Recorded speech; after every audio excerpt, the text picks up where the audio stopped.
Thank you very much. Thank you. And thank you, Minister Zhang Shan, for that introduction, and especially thank you to President Xi and Madame Peng for serving as such warm and gracious hosts to Melania and me during our time here in your very, very beautiful country.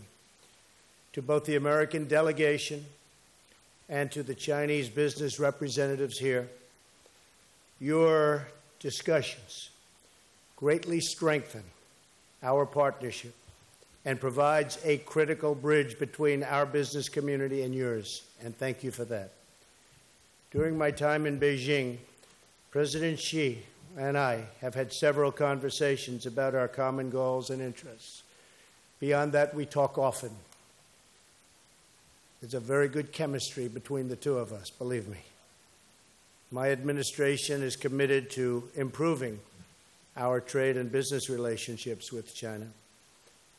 And this relationship is something which we are working very hard to make a fair and a reciprocal one. Trade between China and the United States has not been, over the last many, many years, a very fair one for us. As we all know, America has a huge annual trade deficit with China, a number beyond anything what anybody would understand. This number is shockingly hundreds of billions of dollars each year. Estimates are as high as $500 billion a year. We must immediately address the unfair trade practices that drive this deficit, along with barriers to market success.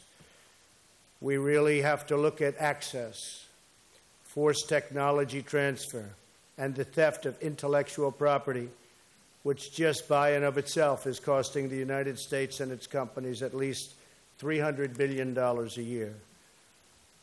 Both the United States and China will have a more prosperous future if we can achieve a level economic playing field. Right now, unfortunately, it is a very one-sided and unfair one. But I don't blame China.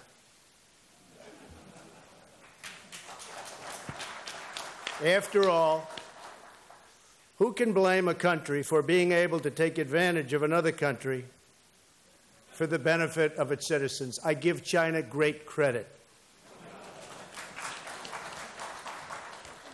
But in actuality, I do blame past administrations for allowing this out-of-control trade deficit to take place and to grow.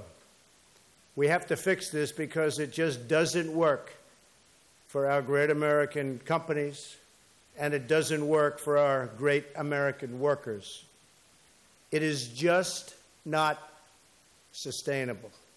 I look forward to working toward that goal and to pursuing fair and lasting engagement. At home, my administration is supporting American workers and American businesses by eliminating burdensome regulations and lifting restrictions on American energy and all other businesses. Restrictions are being seriously lifted. Our work is already taking hold. The stock market in the United States is at an all-time high, adding already $5.5 trillion in new wealth since the very, very well-known and now very important November 8th election. Unemployment is at a 17-year low, and so many other great things are happening to the United States, economically and otherwise, frankly, too many to mention. Abroad, we're committed to a free and open Indo-Pacific-based respect for the rule of law, private enterprise, and trade reciprocity. In order to achieve prosperity, we must also have security. Security cooperation is critical to addressing a range of emerging threats throughout the Indo-Pacific region and around the world, and I have been very encouraged by my conversations, both over the last number of weeks and in particular last night and this morning with President Xi. We're very, very much on the same plane when it comes to security. We both want it for our countries, and we both want it for the world. Chief among these threats is the North Korean nuclear menace. As I stated in my address to the National Assembly in Seoul yesterday, the United States is committed to the complete and permanent denuclearization of North Korea. So important. China can fix this problem easily and quickly, and I am calling on China and your great president to hopefully work on it very hard. I know one thing about your president. If he works on it hard, it will happen. There's no doubt about it. They know. We call on all nations to implement UN Security Council sanctions and resolutions and to cease doing business with the North Korean regime. All nations must come together to ensure that this rogue regime cannot threaten the world with its nuclear weapons. I thank President Xi for his recent efforts to restrict trade with North Korea and to cut off all banking ties. Mr. President, thank you, and thank you to all of the Chinese business leaders here today for standing with the United States and our coalition of responsible nations. But time is quickly running out. We must act fast. And hopefully China will act faster and more effectively on this problem than anyone. I'm also calling on Russia to help rein in this potentially very tragic situation. The contributions of the business community represented here today are vital to our efforts to ensure peace and prosperity for our two nations. Together, we can unlock a future of opportunity, wealth, and dignity far beyond anybody's wildest dreams.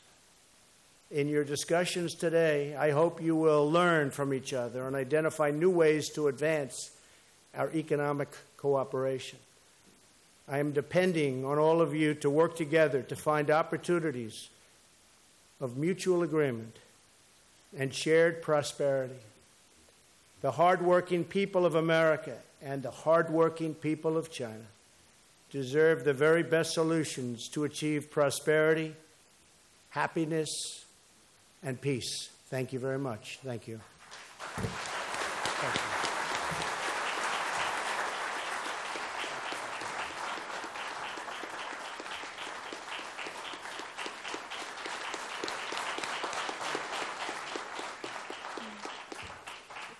谢谢特朗普总统。下面请大家欢迎习近平主席致辞。 Thank you, President Trump. And now please welcome Mr. Xi Jinping, President of the People's Republic of China.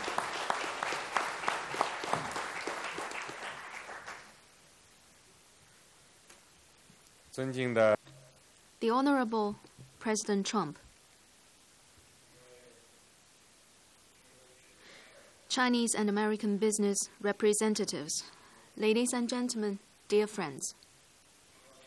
It is my real pleasure to have President Trump with us today for this China-US business exchange. Over the years, the business communities of our two countries have been committed to the friendship between our two nations. You are a strong driving force for economic cooperation and overall relations between our two countries. Your commitments and your contribution are highly appreciated. This year marks the 45th anniversary of the Shanghai Communique. Over the past 45 years, China-US economic relations and trade ties have achieved historic development, delivering great benefits to our two peoples. Last year, the General Motors, Ford, and Fiat Chrysler, the three U.S. automakers, manufactured and sold over 5 million vehicles in China. The number was bigger than their combined sales in other parts of the world. The Chinese investment in the United States is also rising rapidly and has created over 140,000 jobs directly for the local communities in the United States. During President Trump's visit this time, as we have witnessed right now, our companies will sign commercial contracts and two-way investment agreements worth over $250 billion. These are great examples of the vast potential and win-win nature of China-US economic cooperation. The Honorable President Trump, ladies and gentlemen, dear friends, you must be interested in the Chinese economy and China-US economic relations. Let me share with you my following thoughts in this regard. First, the Chinese economy enjoys bright prospects. The Chinese economy is now shifting from the stage of high-speed growth to one of high-quality growth. The first 3 quarters of this year have seen our GDP growing by 6.9%. But more important thing is, the structure of the Chinese economy is being upgraded. Going forward, the Chinese economy has the foundation, the right conditions, and the momentum for continued growth. China has a big population, and the dividends of population will continue to be released. We have a prospering market, and we have rich sources of economic growth. During this year, the IMF has revised up its forecast about the Chinese economy for a number of times. This reflects its optimism in the Chinese economy. Second, China is unswervingly committed to reform and opening up. Reform and opening up are critical to China's development. We will further deepen the supply-side structural reform and introduce strong and concrete measures of reform in market, fiscal and taxation, financial investment and financing areas, and related to the state-owned enterprises. We will take big strides in comprehensively deepening reform.